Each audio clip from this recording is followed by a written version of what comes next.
Hello, xin chào các bạn đã quay trở lại với review 5 phút. Ở cuối tập 141, sau khi dạy dỗ cho đám người của Học viện Tiên Thiên một trận, Thạch Hạo đã liền đi tới thần trì để ngâm mình trong đó. Lúc này đây, sau khi tới nơi, thần trì hùng vĩ tràn ngập ánh vàng bổ hoa sen xuất hiện trước mắt Thạch Hạo. Nhìn nó, Thạch Hạo có chút yên lặng. Sau một hồi suy nghĩ, anh ấy liền nhảy thẳng xuống thần trì. Ngay lập tức, làn nước xanh biếc tỏa ra ánh vàng lấp lánh, liền nhấn chìm Thạch Hạo. Chuyển cảnh tới một nơi khác, ở một khoảng cách không xa, Thanh Y cũng đang ngâm mình bên trong thần trì và gột rửa bản thân. Lúc này, nàng để lộ ra tấm lưng trắng ngần cùng gương mặt thanh tú làm rung động lòng người. Bất kỳ ai nhìn thấy cũng đều bị nàng thu hút sự chú ý. Còn Thạch Hạo, sau khi đi vào bên trong thần trì, anh ấy liền đảo qua nơi này một lượt, sau đó mới phi ra khỏi mặt nước. Ngay lập tức, hiện lên trước mắt Thạch Hạo là một đóa thần liên tỏa ra một màu vàng rực, được bao bọc bởi trận pháp cực kỳ kiên cố. Nhanh chóng lại gần nó, Thạch Hạo lặng yên quan sát. Sau đó, nhìn sâu vào thần liên thì bất ngờ anh ấy bị cảm giác vô hình ập tới.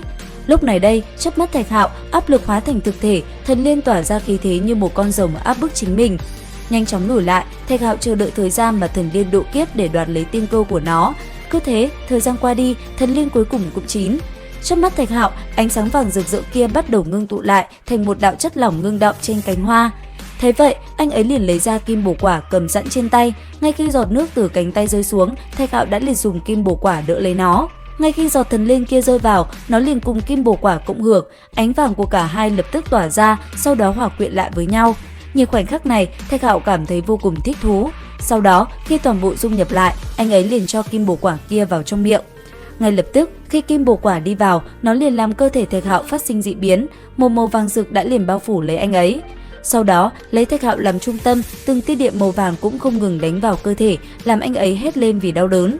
Cứ thế, theo thời gian trôi qua, quá trình kia vẫn chưa dừng lại, thân thể trôi nổi giữa không trung, mặc cho sự trùng kích. Thế nhưng, sau một đoạn thời gian, lấy Thạch Hạo làm trung tâm, toàn bộ ánh vàng bên trong thần trì liền đi tới và chảy xuôi vào cơ thể và tẩm bổ cho anh ấy. Lúc này, khi ánh vàng chảy vào, nó không ngừng tẩm bổ và xoa dịu đi những đau đớn mà khi trước Thạch Hạo phải đón nhận. Cứ thế, thân hình anh ấy phiêu phù giữa không trung để luồng ánh sáng vàng kia đi vào bên trong cơ thể của mình. Cũng trong lúc đó, ở gần Thạch Hạo, Thanh Y cảm nhận được linh khí trong thần trì đang không ngừng tiêu tan thì ngừng lại. Nhanh chóng khoác lên mình chiếc váy bó sát để lộ ra đường cong tuyệt mỹ, nàng liền hướng người lên không trung vào quan sát. Nhất thời, thân ảnh Thạch Hạo liền hiện ra trước mắt của nàng. Giờ khắc đó, khi nhìn thấy nhau, cả hai đột nhiên im lặng. Lúc này, ánh mắt của hai người tự hồ có một chút gì đó lưu luyến. Thế nhưng sau một hồi, Thanh Y đã lên tiếng và phát động công kích về phía Thạch Hạo. Đối diện công kích phóng tới, Thạch Hạo cũng nhanh chóng tránh né và lùi lại phía sau, làm mặt nước tung tóe bừa bọt khí. Nhìn đối phương chủ động công kích mình, ánh mắt Thạch Hạo trở nên sắc bén. Còn Thanh Y, nàng vẫn lạnh lùng nhìn nam nhân trước mắt. Sau đó, chỉ trong tích tắc, nàng đã phóng về phía Thạch Hạo. Trong khoảnh khắc tới gần, ánh trăng tự như biến cả hai thành trung tâm của nó. Còn Thạch Hạo khẽ nắm lấy tay Thanh Y, làm cô nàng kia như đứng hình. Thế nhưng sau đó, anh ấy lại đẩy nàng bay ra xa. Lúc này, Thanh Y có chút lãnh lệ, nàng lại tiếp tục công kích Thạch Hạo. Nhất thời, từ mi tâm của nàng, màu hồng cũng liền sáng lên. Sau đó, nó hóa thành một cột sáng điểm phóng tới Thạch Hạo. Đối diện với nó, ánh vàng trong tay Thạch Hạo tràn ngập. Lấy anh ấy làm trung tâm, một vũng xoáy khổng lồ nhanh chóng ngưng tụ lại, rồi phóng thẳng về phía trước, hướng về phía Thanh Y. Bởi vậy, trong khoảnh khắc nữ nhân kia lao tới, cột nước khổng lồ kia liền khiến nàng không có cách nào vượt qua nó. Lúc này, thân thể nàng cứ thế luồn lách qua từng cột nước và bị nó bao trùm ở bên trong. Cũng vì vậy, nàng đã bị Thạch Hạo vây nhốt.